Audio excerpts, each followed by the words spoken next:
Well, good afternoon, students of World War II. Mr. O'Brien here again. And this time we're talking about the chapter called Peace in Whose Time? Men, as we look at this map, and after reading Mein Kampf, interesting enough that Joseph Stalin had a copy of Mein Kampf on his bedstand, he really did. Hitler promised the German people that he would right some wrongs.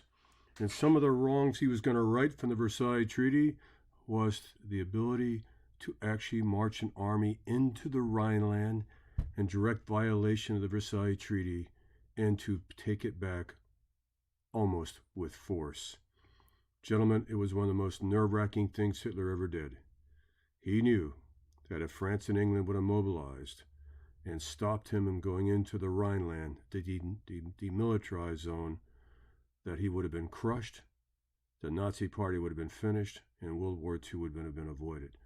But they didn't stop him. And after he takes the Rhineland, his popularity increases. And then there's Austria, Anschluss. He talked about that forever. Anschluss. I want the homeland of my birth, Austria.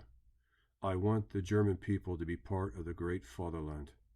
And he's able to manipulate and take Austria without firing a shot through some very clever manipulation of propaganda, the ballot box, and misinformation.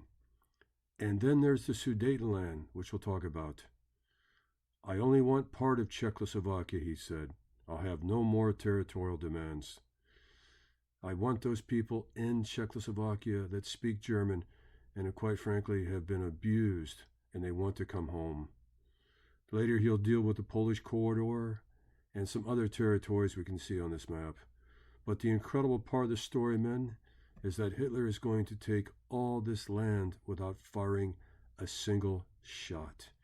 And with every victory, his legends become bigger and stronger. And the military, a lot of the great Prussian leaders who were very suspicious of this corporal, have to stand back and say, oh my gosh, he said he was going to do it, he did it, and he got away with it. The idea of one happy German family, Anschluss, blood and soil. You know, if you study this, it goes way back. And because the map of Europe had been redrawn so many times, and the Versailles Treaty did its fair share of creating countries and taking properties and creating new lands, that the Fuhrer basically believed that there was a birthright that went way back into history, and that the 6 million people living in Austria, that was a territory that had to be part of Germany. You know, they are German by blood. Austria should be Germany. And so Anschluss was the beginning. And gentlemen, as you read these slides, right, he'll promise the Austrian authorities anything they want to hear. But once they allow Hitler to cross the border unopposed, Austria falls. Anschluss, the idea of living space. And there's poor Schutznig. Schutznig is going to basically try to put the question up to a ballot. But how can you possibly have a fair vote when the SS and the Gestapo are intimidating everyone at the ballot box, that are absolutely positively roping in all the newspapers and basically have done everything they can do to control the media? And Schutznig will stand alone against Hitler. England, the United States, and France will give their sympathies, but they will do nothing at all after Hitler and the Wehrmacht army marches and takes Austria over. Living space, Anschluss. Just like the Italians had the same idea, Hitler is going to fulfill his destiny just as he promised. Remember, it was all spelled out in Mein Kampf, and we talked about how the propaganda committees dropped all these little tiny swastikas from the air into Austria, and how every one of the school children were given Nazi flags. It was a beautiful campaign of misinformation and propaganda. I wish we had more time to talk about it. It's a fantastic read and a fantastic study. But we want to review a little bit here for tomorrow's exam. All right, we watched those two videos. I always find it interesting that Hitler travels, and he's one of the great promoters of the Second World War. He really is. He spent so much time in foreign countries visiting people, bucking up the population, giving speeches, that he's hardly ever in Berlin anymore. It's almost a traveling roadshow, and everywhere he goes, the crowds are waiting for him. Yes, I know that some of these crowds are brought forward by the Nazi Party, but still, he was a fantastic speaker, an orator, and it was theater at its best.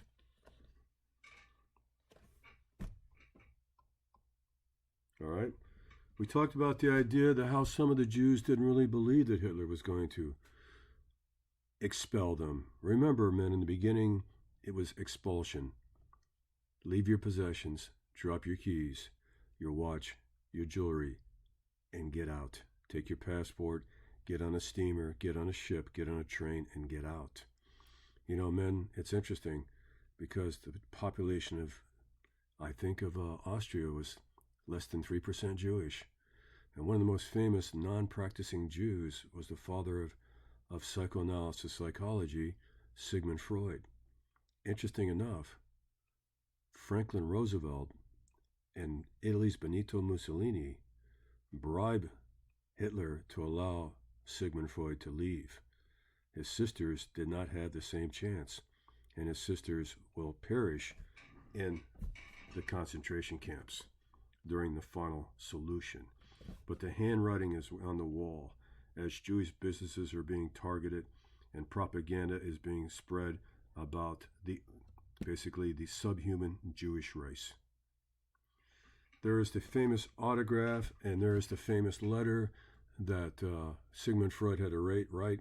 It was a propaganda stunt, letting the people of the world know that the Gestapo were not that bad. The secret police of Germany were really, shall we say, all right guys, and that Freud lied when he said, I can recommend the hospitality of the Gestapo. He did it to escape.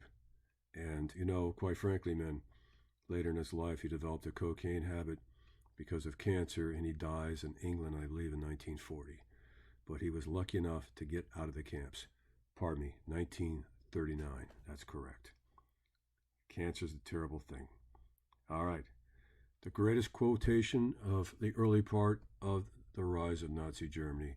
I have no more territorial demands. If you just give me a little piece of the Sudetenland, that little neighborhood down here that is mostly German, by blood and by tradition, I have no more territorial demands.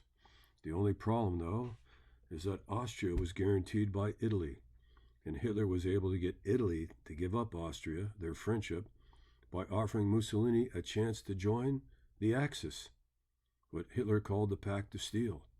And now Neville Chamberlain and others are going to have to ensure Czechoslovakia's right to self-determination.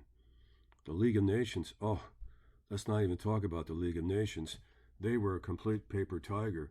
But as you know from lecture, like a virus, once Hitler gets into the Sudetenland, he will simply just take the rest of Czechoslovakia when it suits him. And he won't take long to do it. The poor Czechs stand alone. Can the Poles be much further behind? It's a dangerous game poor Poland has to play. They got the Soviet Union on one side, which the Poles don't like at all. And they got Hitler's advancing armies on the left. And poor Poland, that was created by the League of Nations, for the most part, and has that Polish corridor, which was taken out of Germany. How could they not be a target of Hitler's aggression somewhere in the future? Right? At least the Czechs didn't go down like the Austrians did. They mobilized, and they had a great army. But gentlemen, the problem is this. That army is not going to be able to stand unless England comes to their aid. And Neville Chamberlain had a moment to be a hero, and he decides to acquiesce. And this famous quote, how horrible, how fantastically incredible, that we should be digging trenches here in London and trying on gas masks because of a quarrel in a country far, far away, and we really don't know anything about these people. But men, as we know, any free country that's threatened eventually threatens all free countries. Right? The Czechs, Hitler plays it perfectly well. He plays upon the fears, he plays upon the political intrigue, he plays upon empty promises. And the things he tells the Czech president, it's just, he was a master manipulator. And unfortunately, they're going to be sacrificed in the name of peace. But that peace is a hollow peace, as we will discover. The eagle's nest. This is where Mussolini and, it's interesting, the French are invited, and the English are invited, and the Italians are invited, but the Czechs weren't invited.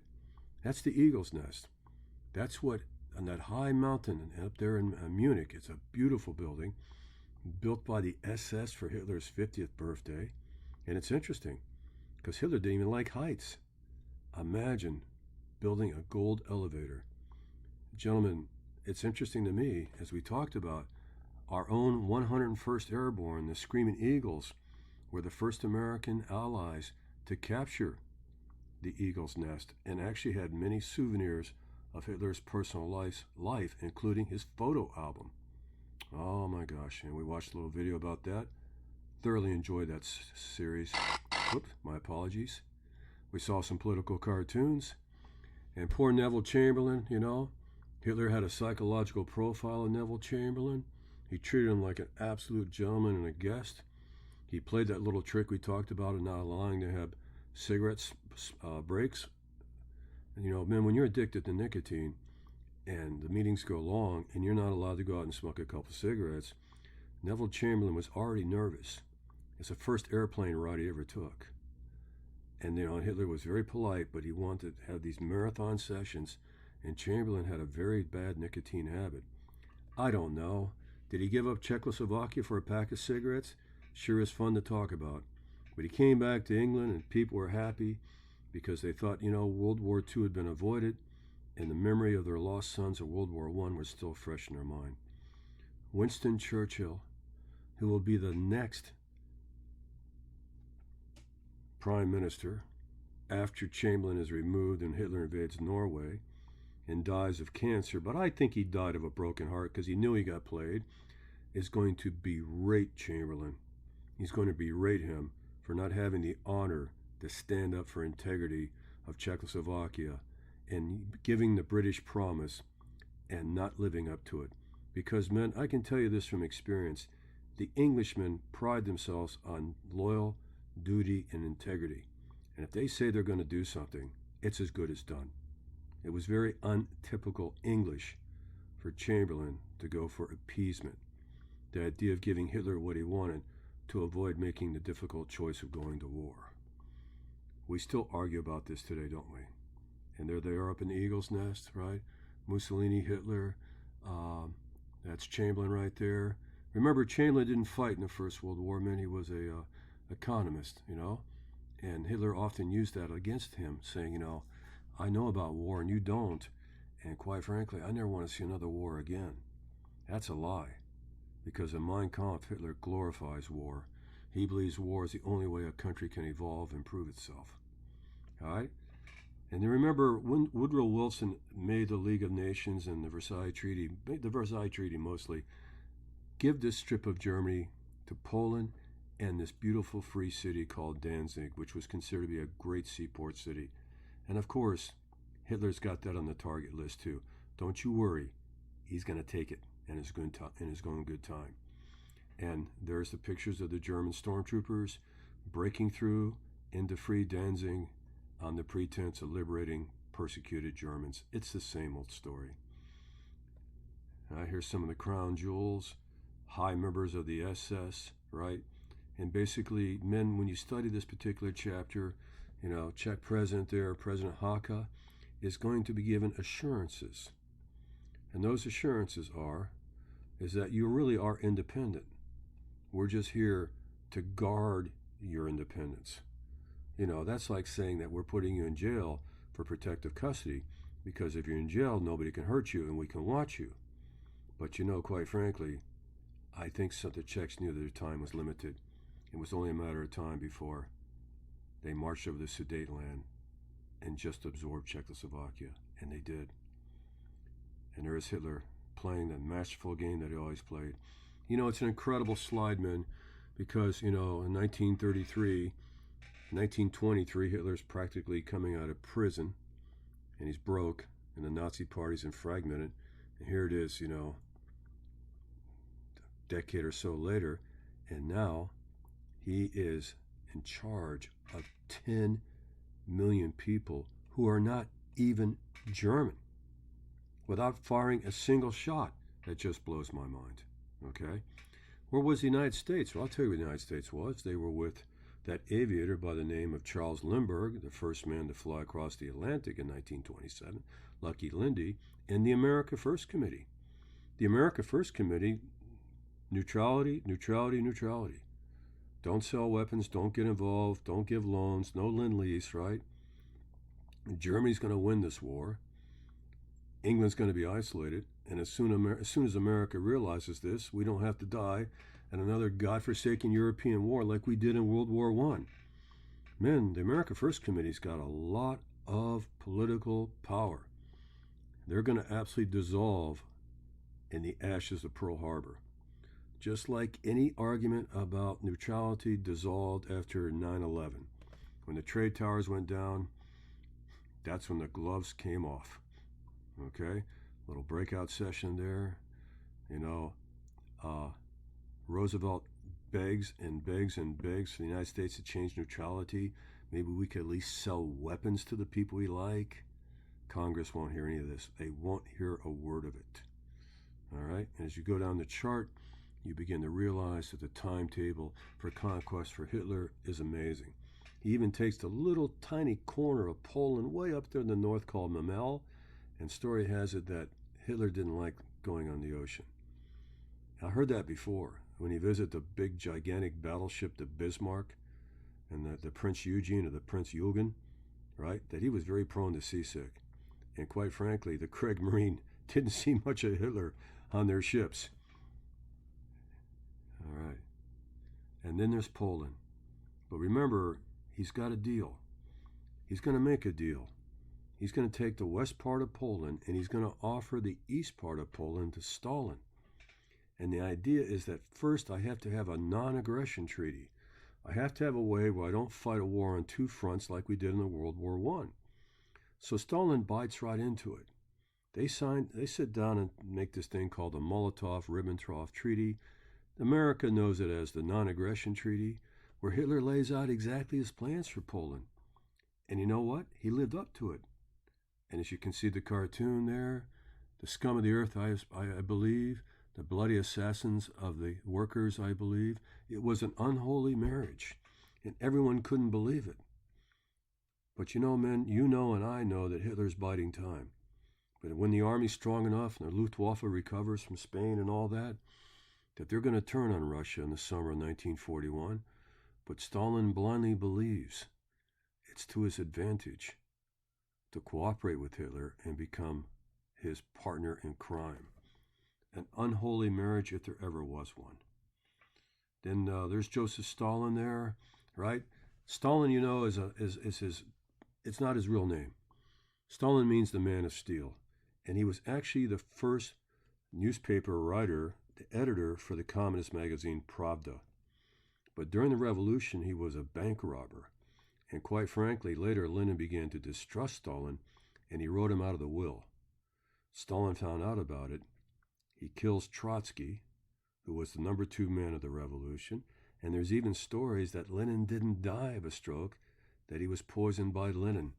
Men, this man is as evil as Adolf Hitler.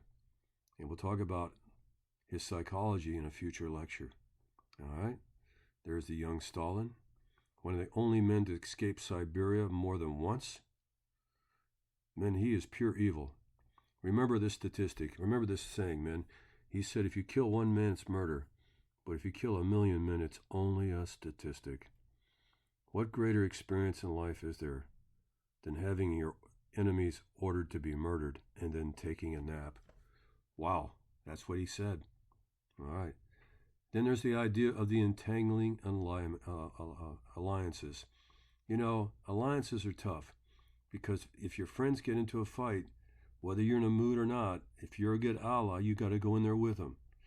Once Hitler realized that a lot of people signed these pieces of paper but weren't willing to pay the price to defend their friends, that's when he moved. You know? And he doesn't believe the British. He doesn't believe the British will protect Poland. He doesn't believe the British will do anything. He underestimated Churchill. Neville Chamberlain's going to get the call here, right? But, you know, here's the thing, man. Here's the absolute thing. If you read Mein Kampf, if you studied Hitler, you knew that Poland was coming. It was part of Lebensraum. He needed those farms in Poland. He needed that land. He needed that crops and all that agriculture and all that livestock because he needed to feed his army, and more importantly, he needed to feed the Third Reich. The Reich will last 1,000 years. He always had his eye on Poland. You know, right? The Non-Aggression Treaty, nobody saw that one coming. Right? Stalin's going to get a lot more than he wanted, you know? You want to take Estonia and Lithuania and Finland? Man, the Finns don't like the Russians. And later they're going to prove it in something called the Russo-Finnish War. And even though the Finns lost the war, they're going to give Stalin a black eye. That comes up in a future adventure. All right? The Japanese were caught totally by surprise. They're new allies. What did Germany do to us? The Japanese have hated the Russians ever since the 1905 war. The Battle of Tsushima Straits, where the Japanese fleet caught the Russian fleet asleep and sank them, a pre-Pearl Harbor. And now their new friend Adolf Hitler makes a deal with the people they hate the most, the Russians? Wow. They're going to have to do a lot to explain this to Tojo and Emperor Hirohito. All right? Okay, little breakout drill there. And you know what, men? I'm going to tell you the truth. Adolf Hitler was stunned when Poland fought as hard as they did. Even though they went down very quickly, they fought very, very hard. The casualties were much higher than anticipated. And he was stunned when England actually declared war against him. He was absolutely stunned. He never would have believed in 100 years that England would go to war over Poland. But that's what happens when you underestimate your enemies. Okay? All right, there's a quick review of tomorrow's test. I hope you get a chance to look at the slideshow, and I'll see you next time. This is OB signing out. Have a wonderful night, guys.